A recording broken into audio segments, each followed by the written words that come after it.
A palavra do Senhor lá no livro de João, capítulo 10. Quero compartilhar algo que o Senhor tem colocado no meu coração já faz um tempinho.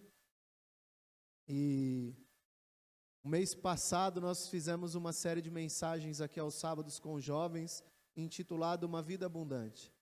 Sabe, existe um padrão de vida que Deus tem para nós. Existe um padrão de vida do céu estabelecida, disponível para mim, disponível para você, disponível para todos aqueles que são filhos de Deus, para todos aqueles que entregam a tua vida para Jesus. Amém, igreja? Lá no livro de João, capítulo 10, no versículo 10, texto bem conhecido, fala assim: o ladrão não vem senão a roubar, matar e a destruir. E eu vim para que tenham vida e a tenham com abundância. Essa NVI. Eu quero ler mais uma versão. Diz assim: um ladrão tem apenas uma coisa em mente. Ele quer roubar, matar e destruir. Mas eu vim para lhe dar tudo em abundância, mais do que você espera. Vida em plenitude até transbordar. Amém, igreja? Então, o que nós lemos aqui é que Jesus ele estabeleceu um padrão de vida para você, um padrão de vida para nós. Quando ele desce, ele sai do céu e ele vem à terra, quando ele assume a condição de homem, quando ele abre mão da posição dele divina, de Deus, e ele assume a minha condição, a sua condição, ele vem para viver a nossa vida, ele vem para sofrer a nossa condenação, ele vem para sofrer a nossa condenação e liberar para nós um padrão de vida, a vida em sua plenitude, a vida em abundância. Essa palavra abundante e abundância, no grego, ela é perisson, que significa muito, muito bem, muito além da medida, muito mais, uma quantidade tão abundante que chega a ser mais do que era de se esperar ou antecipar. Então, Jesus veio nos proporcionar uma vida muito melhor do que nós poderíamos imaginar. Amém, igreja? Vocês estão comigo? Lá em Coríntios, 1 Coríntios 2:9, fala que o que Deus tem preparado para aqueles que o amam, os olhos não viram, o coração ainda não sentiu e ouvidos ainda não ouviu, é o que Deus tem preparado para aqueles que o amam. Quem ama o Senhor aqui? Então, existe algo guardado da parte de Deus para você que você nem imagina ainda. Esse é o que Deus tem para você, esse é o padrão. Amém? Estão comigo? Eu quero dar uma introdução para aquilo que eu quero falar. Então, quando nós olhamos lá em Efésios 3:20, a Bíblia diz que Deus ele é poderoso para fazer infinitamente mais do que nós pedimos e do que nós desejamos. Esse é o padrão da vida abundante que Deus tem para nós. A vida abundante não consiste em bens materiais. A vida abundante não consiste em coisas terrenas. A vida abundante consiste naquilo que Deus pode proporcionar em nossas vidas. Estão comigo, irmãos? É isso. Não é uma quantidade. Jesus ele não veio para trazer coisas materiais, mas ele veio para trazer uma vida plena, uma vida que não se acaba, uma vida que passa o tempo. Aqueles que entregam a sua vida para Jesus são eternos. Aqueles que entregam a sua vida para Jesus viverão a eternidade com Ele. Estão compreendendo? A vida em abundância que Cristo veio nos trazer é uma vida que consiste em viver com Ele na glória. E isso começa aqui na terra. Amém? A vida material, eu vou entrar depois aqui, ela pode ser, sabe quando vem um caminhão, uma carreta e encontra um Fusca? E aí a gente fala que a carreta acabou com o Fusca? Que vem uma carreta, vai fazer o que com o Fusca? Vai atropelar o Fusca, é ou não é? A vida que vem do céu é essa carreta. A nossa vida é o Fusca. Quando a vida que vem do céu nos encontra, ela muda a nossa vida por completa. Ela nos transforma. Aquela vida que existia antes de ter Jesus em nossa vida, ela não existe mais. Ela é transformada em uma outra vida. Ela é transformada numa vida que vem do céu. Uma vida que desfruta dos frutos do Espírito, que está lá no livro de Gálatas, capítulo 5. Essa é a vida abundante. A vida que vem de Deus, que desfruta do Espírito, que desfruta do amor, da paz, da alegria, da benignidade, da bondade, daquilo que vem do céu. Ficou claro, irmãos? Então, amém. Eu quero ler agora lá no livro de Gênesis, capítulo 2.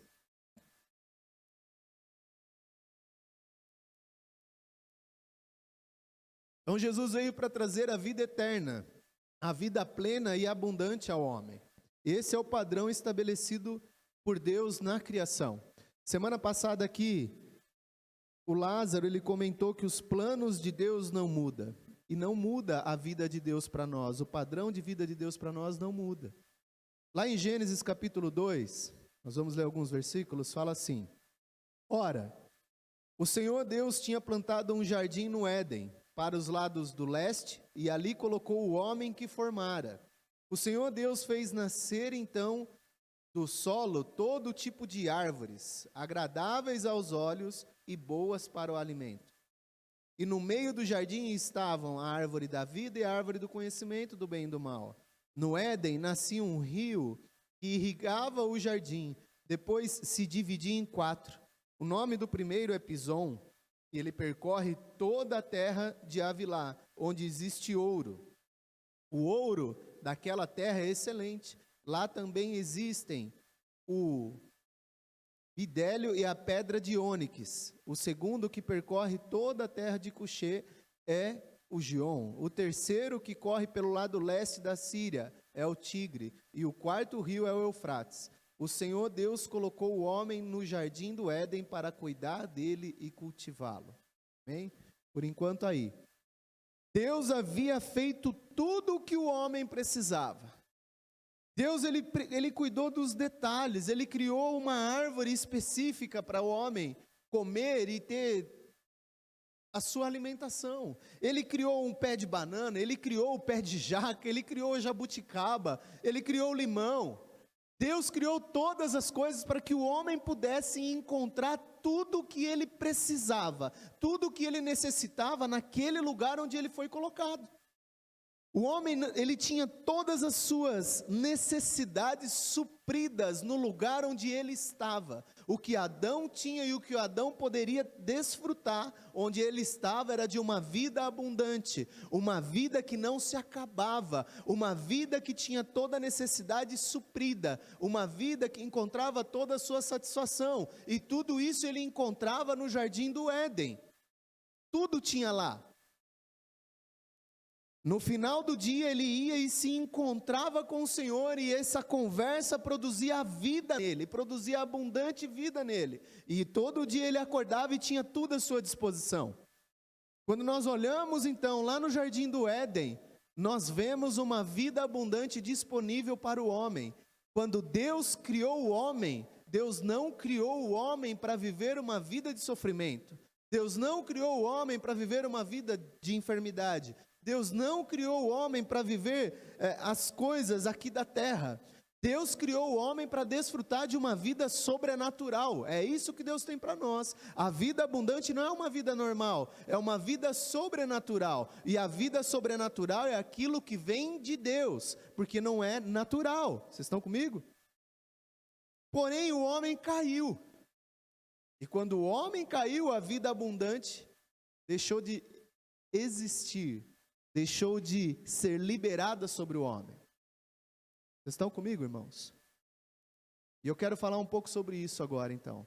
Então, Adão, ele erra, Jesus vem, ele restaura, mas a vida abundante já estava disponível ali no Jardim do Éden. E hoje eu queria falar de algumas verdades a respeito da vida abundante, algumas, como eu posso dizer, como nós desfrutamos, como nós entramos, ou verdades de fato sobre a vida abundante. O primeiro ponto que eu quero falar é que nós entramos na vida abundante de Deus quando nós entramos no descanso de Deus. Sabe, A primeira coisa que nós precisamos aprender é entrar no descanso de Deus. Quando eu estava conversando com o pastor William, falei para o pastor William, eu quero falar um pouco sobre a vida abundante. E aí eu falei para ele assim, eu quero falar de Adão lá, que aponta para a vida abundante, e aí essa eu peguei com o pastor William. O pastor William falou assim, é verdade, né, Caê? Nós desfrutamos da vida abundante quando nós entramos no descanso de Deus. Eu falei, é verdade, pastor, não tinha percebido, eu vou escrever isso. Primeiro dia de Adão, não foi trabalhando. Primeiro dia de Adão foi desfrutando do descanso de Deus. Quando nós falamos de descanso de Deus, nós não estamos falando de um descanso natural. Nós não estamos falando de sair, viajar, descansar. Isso é ótimo e nós precisamos fazer isso, mas não é esse descanso que nós estamos falando. Quando nós falamos de descanso de Deus, significa que Jesus, ele cumpriu toda a obra para que nós possamos entrar na presença do Pai. Amém? Jesus, ele cumpriu todos os requisitos e todas as obrigações. Nós cantamos aqui, ele nos justificou. E o que quer dizer que Jesus nos justificou? Jesus nos tornou aceitáveis novamente diante de Deus. O que Adão fazia todos os dias ao final do dia, ele se relacionava com Deus. Entrar no descanso é se relacionar com Deus. Jesus, ele vem, nos justifica, nos torna aceitáveis diante de Deus, e hoje nós podemos entrar na presença do Pai sem medo. Nós podemos entrar na presença do Pai livre de toda culpa, de toda condenação, e desfrutar desse relacionamento com o Pai. E isso gera em nós algo diferente, isso gera em nós uma vida que trabalho não gera, que o mundo não gera, que a terra não gera. É uma vida disponível somente para aqueles que se relacionam com Deus. Estão comigo, igreja? Então, quando nós olhamos e vemos o descanso de Deus, quando alguém fala de descanso de Deus, qual é esse descanso? Esse descanso é aquele que é produzido por Deus. E como eu consigo ter esse descanso produzido? É cumprindo o plano e o propósito de Deus. O que gera o descanso é o propósito, irmãos. Não é a gente ficar, agora Jesus já fez tudo, agora não preciso fazer nada e eu fico parado. Não. Agora Jesus já fez tudo para eu ser aceito, e porque eu sou aceito, eu posso trabalhar na obra que Ele me chamou para fazer. Estão comigo? Eu posso ser, vou usar o exemplo que o irmão Marcelo falou, eu posso ser a luz na minha parentela, eu posso liberar a palavra de Deus por onde eu passar, eu posso ganhar vidas para o Senhor. Isso, quando eu ganho vidas para o Senhor, isso produz descanso no meu interior. Isso é o descanso de Deus. O descanso de Deus é o que a obra de Deus produz em nossas vidas. Vocês estão compreendendo? Uma viagem é bom ou não é, igreja? É muito bom. A gente descansa ou não descansa, irmãos? Descansa demais. Mas a obra que a gente realiza, naturalmente falando, quando a gente viaja, é uma obra que eu estou realizando, sim ou não? Isso produz um descanso natural, certo? Depois de um tempinho, o que acontece? Estou estressado, cansado, sobrecarregado novamente. É ou não é? Mas o descanso que vem de Deus, por causa da realização da sua obra e do teu propósito, ainda que venha situações difíceis, eu encontro a paz dentro de mim, porque a obra do Senhor produz a paz, produz descanso, produz alegria, produz satisfação. Vocês estão comigo, irmãos? Irmãos, olhem para você ver, se você já teve uma experiência de ganhar uma vida para Jesus e ver essa vida totalmente transformada, eu garanto para você que nada do que você desfrutou aqui produziu a mesma satisfação. Quem já viveu isso? Alguém ganhou já uma vida para Jesus? Você vê a pessoa transformada, não é, irmão? O que produz isso em você? Não é um negócio que marca a sua vida? Você lembra até hoje, não é, irmão? Isso mudou o seu interior, não mudou? Isso gera a vida abundante que vem do céu. Por que eu preciso me envolver com a obra? Porque isso produz o descanso de Deus em mim, irmãos. Por que eu vou liderar uma célula? Porque isso produz o descanso em mim. Estão compreendendo, igreja? É esse relacionar com Ele, é esse se envolver com a obra, produz o descanso em mim, e quando eu estou no descanso, eu desfruto da vida abundante de Deus. Quantos querem desfrutar da vida abundante de Deus?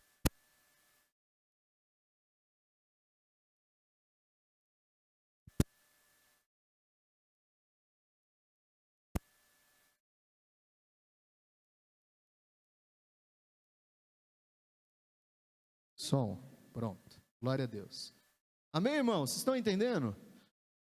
Olha só, então a vida abundante, ela aponta para a vida eterna, certo? Uma vida que não acaba, uma vida que persiste, uma vida plena. Lá em João 17,3 fala assim: a vida eterna significa conhecer e experimentar Jesus como o único Deus verdadeiro, e conhecer e experimentar Jesus Cristo como o Filho que Deus me enviaste. Aqui, a minha é diferente. Esta é a vida eterna, que te conheçam. Jesus falando, esta é a vida eterna, que te conheçam, o único Deus verdadeiro, e a Jesus Cristo a quem me enviaste. O que Adão fazia todos os dias? Ele no final do dia conhecia um pouquinho mais do Pai. Ele se relacionava com o Pai. O que Deus disse para Adão: Adão, eu fiz tudo isso para você. Aqui está a vida abundante sua. Eu só quero que você faça duas coisas: cultiva e guarde o jardim. Trabalhe nele. Trabalhe naquilo que eu construí para você. Trabalhe naquilo que eu fiz a seu favor. Jesus fez uma obra a seu favor, irmãos? Sim ou não? Quer desfrutar da vida abundante? Trabalha nessa obra que Ele fez para você. Isso produzirá satisfação. Isso produzirá a vida abundante. Ficou claro, irmãos? O segundo ponto que eu quero falar, então, primeiro, nós entramos na vida abundante quando entramos no descanso de Deus. O segundo ponto, encontramos, é diferente. Primeiro entramos, agora encontramos a vida abundante onde nós fomos colocados. Em Gênesis 3:9, fala assim: mas o Senhor Deus chamou o homem e perguntando-lhe: onde está você? Deus, Ele não chegou para Adão e falou assim para Adão: Adão, o que foi que você fez, Adão? Adão, você errou, por que você fez isso? Em nenhum momento Deus fez isso. Deus chegou para Adão e fez a seguinte pergunta: Adão, onde você está? Você não está no lugar onde eu te coloquei. Você não está no lugar onde você deveria de estar. E pelo fato de Adão não estar no lugar onde Deus havia o colocado, ele deixou de desfrutar da vida abundante. Ele perdeu essa vida abundante. E o que isso significa? Que a vida abundante não está em fazer coisas, não é fazer coisas. Isso é natural, irmãos, isso é da coisas terrenas. Quando nós olhamos para a vida abundante de forma natural, nós achamos que a vida abundante tem a ver com questão financeira, mas não é isso. Porque aí você se mata de trabalhar, você trabalha, aí você ganha um salário bom, mas e a satisfação no seu interior? Ela não é gerada. Por quê? Porque a vida abundante não consiste em fazer coisas. A vida abundante consiste onde Deus nos colocou, onde nós estamos. Ficou claro, irmãos? Lá no livro de... Deixa eu beber uma água.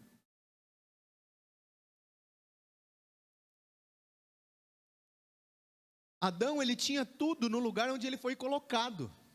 Sim ou não? Nós lemos lá no começo. Deus, ele fez tudo, todo o jardim, ele preparou todas as coisas. Após ele ter preparado todas as coisas, Adão foi colocado lá. E lá ele tinha vida abundante, onde ele estava, não no que ele fazia.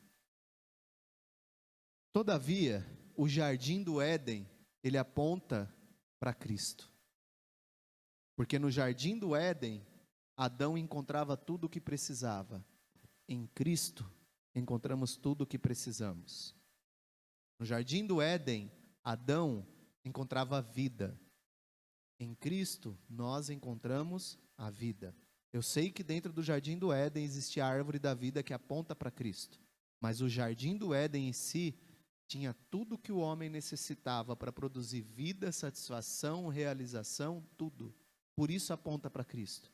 E lá em 2 Coríntios 5,17 diz assim: portanto, se alguém está em Cristo, se alguém estiver em Cristo, ela se torna nova criação, as coisas antigas já passaram, eis que tudo se fez novo.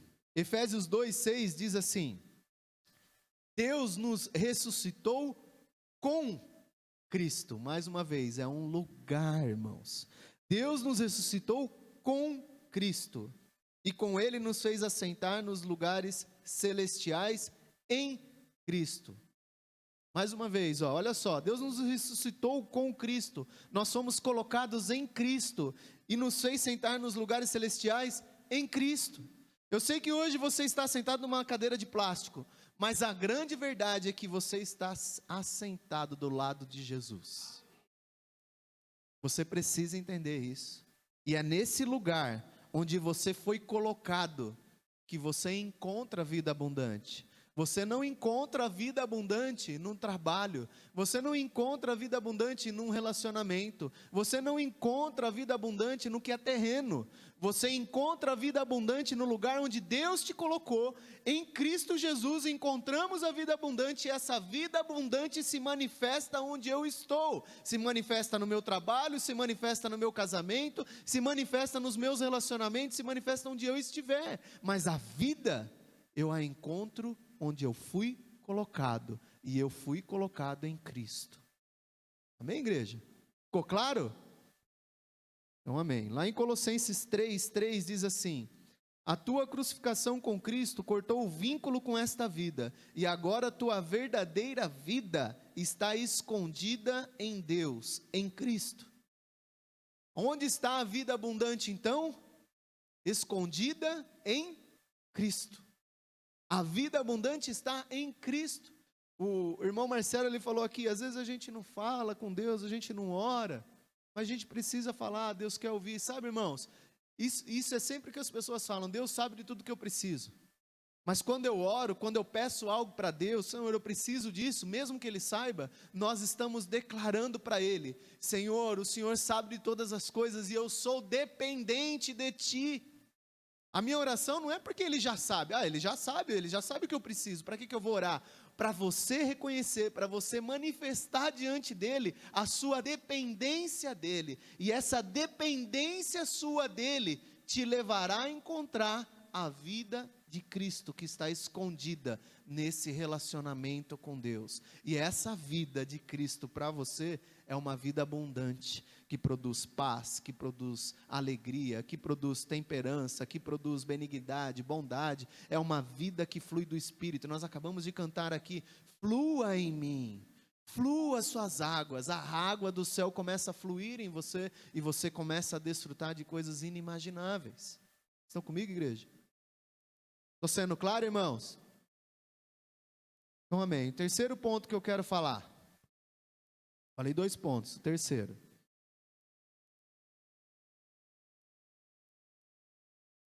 Primeiro nós falamos, entramos na vida abundante. O segundo, nós falamos, entramos, encontramos. E agora eu quero falar o terceiro ponto. Nós enxergamos a vida abundante quando olhamos para Deus. Esse ano nós estamos debaixo de uma palavra que é correndo para o alvo, que é manter os seus olhos fixos em Jesus, que é manter os seus olhos fixos em Deus. E isso é tão importante manter os olhos fixos no Senhor, porque isso nos leva a viver a vida que o Senhor tem para nós aqui na terra. Lá em Gênesis, capítulo 3, no versículo 6, diz assim: quando a mulher viu que a árvore parecia agradável ao paladar, era atraente aos olhos, e além disso, desejável para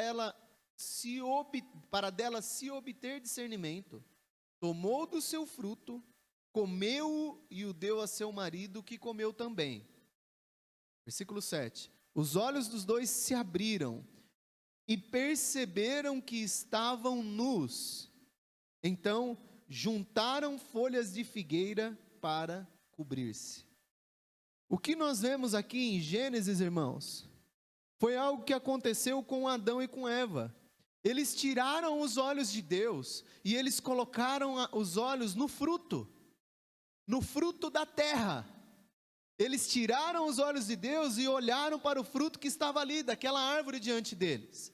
Isso revela para nós e mostra para nós que eles tiraram os olhos de Deus e começaram a olhar de forma natural, começaram a olhar as coisas da terra, e as coisas da terra tomou o seu coração, e eles comeram do fruto da terra, e eles ali deixaram de ver a vida abundante que Deus tinha para eles, porque eles tiraram os olhos de Deus. Lá em Romanos 3:23 fala que o homem foi destituído da glória de Deus.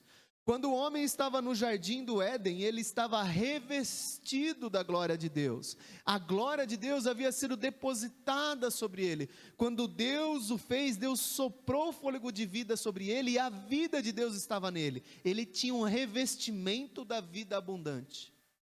Estou sendo claro? Mas quando ele olhou, ele deixou de olhar para Deus e olhou para a terra. Ele deixou de desfrutar da vida abundante. Ele deixou de ver a vida abundante. E ainda no versículo 7 ele diz assim: os olhos dos dois se abriram e perceberam que estavam nus.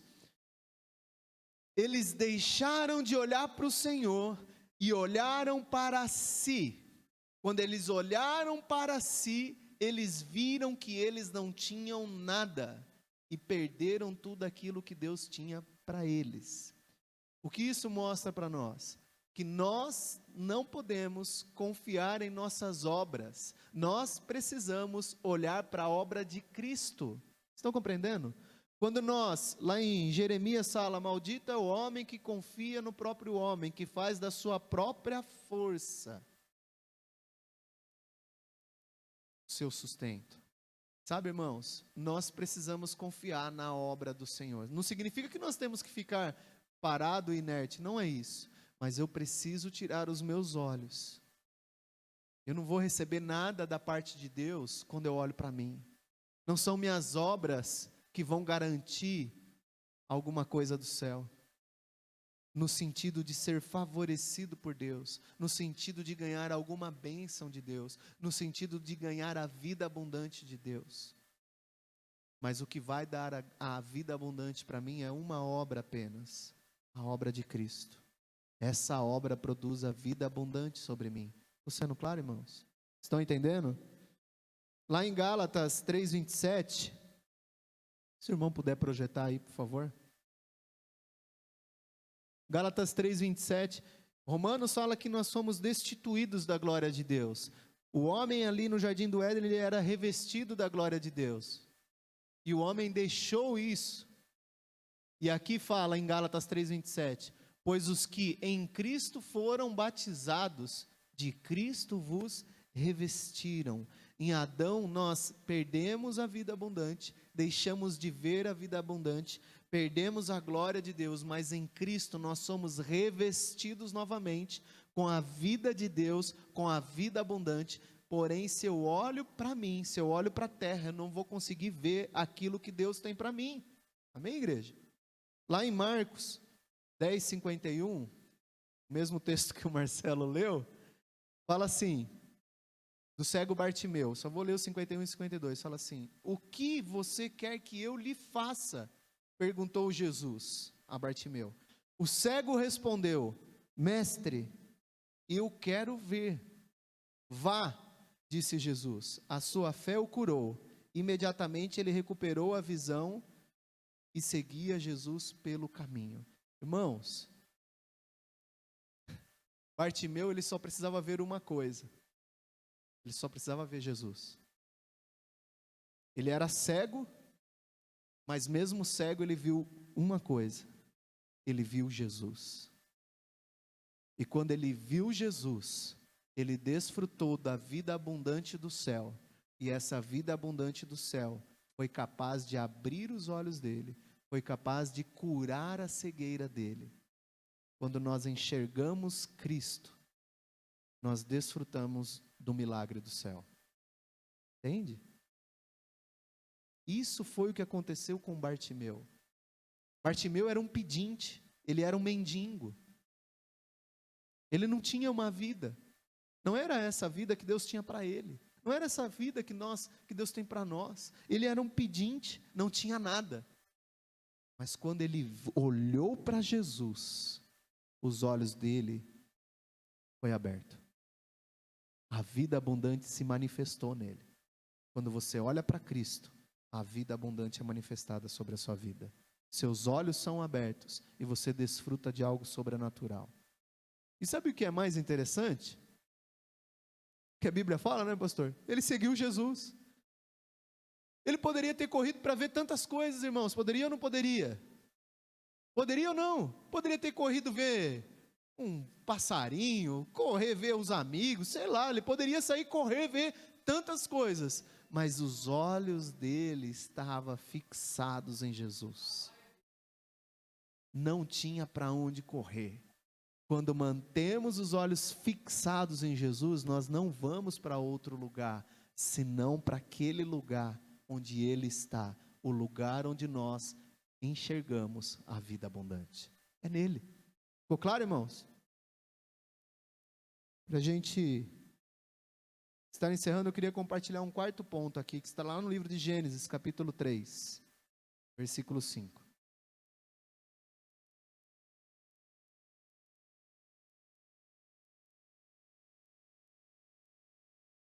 Gênesis 3:5 fala assim: Deus sabe, é a serpente falando para Adão e para Eva lá. Deus sabe que no dia em que dele comerem, no dia que comer dos frutos, desse fruto, os seus olhos se abrirão e vocês serão como Deus, conhecedores do bem e do mal. Só isso. Nesse momento, Adão e Eva ali começou o fato deles deixarem de viver a vida abundante de Deus. O ponto que eu quero falar é: vivemos a vida abundante quando entendemos quem somos, quando temos revelação da nossa verdadeira identidade. Adão e Eva aqui, eles ouviram o seguinte: se você comer desse fruto, você vai ser igual a Deus. Irmãos, mas Gênesis 1:26, o que fala lá? Façamos o homem igual. Adão e Eva já eram igual a Deus. Deus criou e disse: façamos o homem à nossa imagem e semelhança. Fez o homem do pó da terra e soprou a própria vida dele no homem. Adão já era igual a Deus. Adão já tinha a vida de Deus. Adão já tinha tudo o que Deus tinha para dar para ele. Mas ele esqueceu de quem ele era. E quando ele esqueceu de quem ele era, ele deixou de viver a vida inerente à identidade dele. Existe uma vida abundante que está amarrada, que está aprisionada, que ela é inerente, vinculada, exclusiva para aqueles que são filhos de Deus. A vida abundante não está no que fazemos, está em quem somos, e somos filhos amados do Pai. Vocês estão compreendendo? Só que quando eu sei, irmãos, mas isso é algo tão simples, mas quando isso não é revelado em meu coração, que eu sou um filho amado, que eu sou um filho que eu tenho tudo, que eu sou tudo aquilo que Deus quer que eu seja, que eu tenho tudo em Cristo, quando eu não tenho isso, eu deixo de viver aquilo que é para os filhos. Estão compreendendo? Sabe, irmão, os meus filhos ainda são pequenos, mas mesmo pequenos, às vezes eles têm atitudes que faz com que eles não desfrutem daquilo que eu estou fazendo para eles. Vocês compreendem? Eles esquecem que são filhos e aquilo que eu tenho é para eles. Sim ou não? Aquilo que é meu é do meu filho, vocês concordam? Só que eles às vezes esquecem que é deles, porque eles esquecem quem eles são, que eles são filhos, e o filho tem direito a tudo que é do pai. A vida abundante está em Deus, irmãos? Sim ou não? Deus é seu pai? De quem é a vida abundante? Sua. Mas isso é amarrado, isso é preso, vinculado aos filhos de Deus, a identidade. Estão compreendendo comigo? Eu quero ler um texto, está lá no livro de 2 Samuel 9. Eu estou encerrando, irmãos.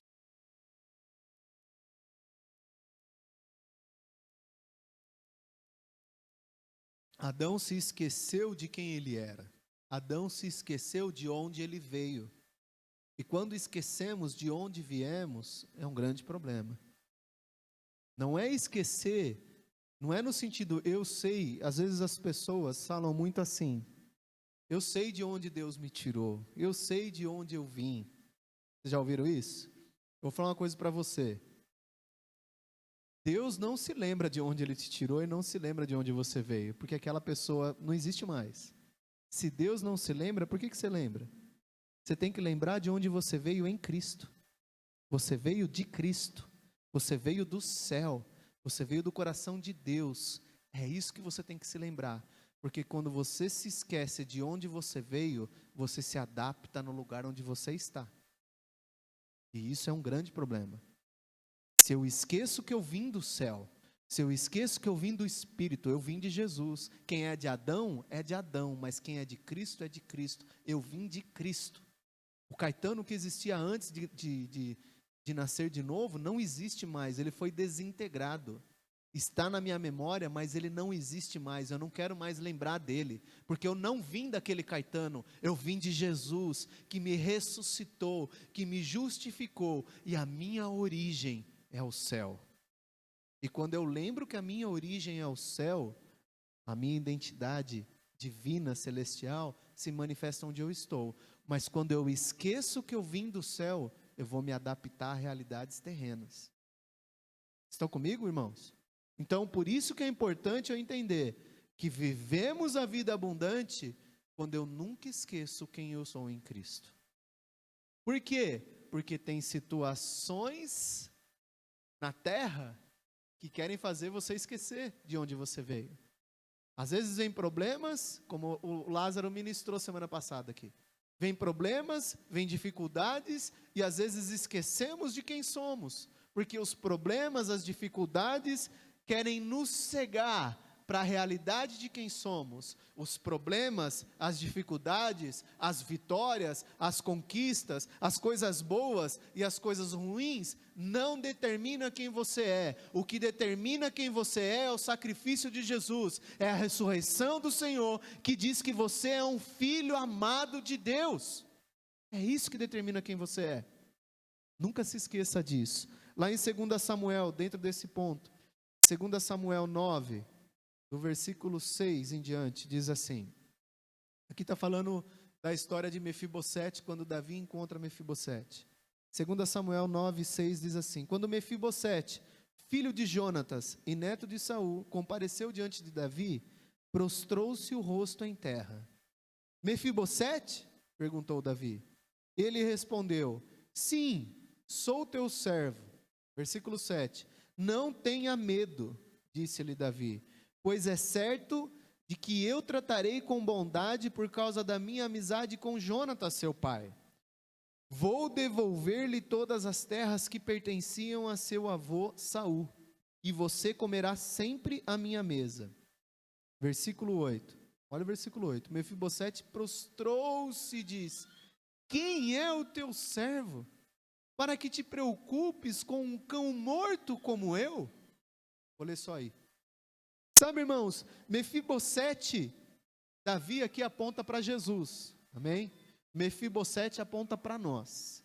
Mefibosete era alguém que era da linhagem real. Mefibosete era alguém que desfrutava de uma vida abundante. Ele tinha tudo que ele precisava ali. Mas, em determinado momento, ele fugiu para Lodebar. O seu babá, o seu criador, fugiu com ele para Lodebar, com medo de que Davi o matasse. Fugiu. E Lodebar significa um lugar de sequidão, um lugar de morte, um lugar sem vida. Um príncipe se tornou um pedinte. Um príncipe se tornou um mendigo. Um príncipe deixou de ser quem era e passou a ser qualquer coisa, menos aquilo que ele nasceu para ser. Ele foi para um lugar de morte, um lugar onde ele não desfrutava da vida que estava reservada para a identidade dele. Isso acontece muitas vezes conosco. Nós vamos para um lugar de morte. E se vamos para um lugar de morte, o que nós desfrutamos? De morte. Desfrutamos da morte no casamento, desfrutamos da morte no relacionamento, desfrutamos da morte sobre nós. Aí é onde a depressão pega, onde a crise de ansiedade pega, e é onde essas coisas ruins estão. Um lugar de morte é onde o que tem morte. Mas nós estamos onde? Em Cristo. Mefibosete esqueceu quem ele era. E Davi chegou. Se a gente continuar lendo aqui, projeta aí, ô Vitinho, por favor. 2 Samuel 9, vamos ler do versículo Mefibosete, isso, próximo, aí onde a gente leu. Então o rei convocou Ziba e disse-lhe: devolvi ao neto de Saul, seu senhor, tudo que pertencia a ele e à família dele. Você, seus filhos e seus servos cultivarão a terra para ele. Você trará a colheita para que haja provisões na casa do seu neto, seu senhor. Mas, olha irmãos, mas Mefibosete comerá sempre à minha mesa. Ziba tinha 15 filhos e 20 servos. Então Ziba disse ao rei: o teu servo fará tudo o que o rei meu senhor ordenou.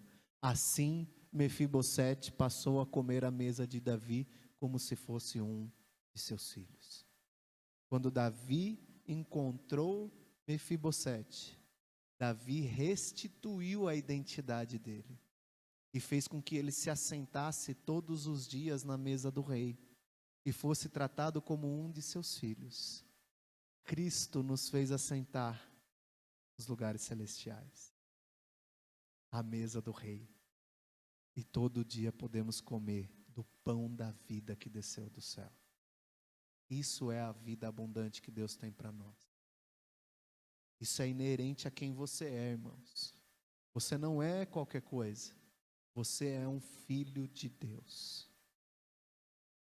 E isso é o que tem de mais poderoso na terra.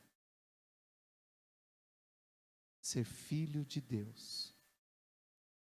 Mefibosete esqueceu quem ele era, esqueceu de onde ele veio e se adaptou a um lugar de morte. Talvez você esteja adaptado em um lugar de morte, mas hoje eu quero dizer algo para você. Existe um lugar de vida disponível para você.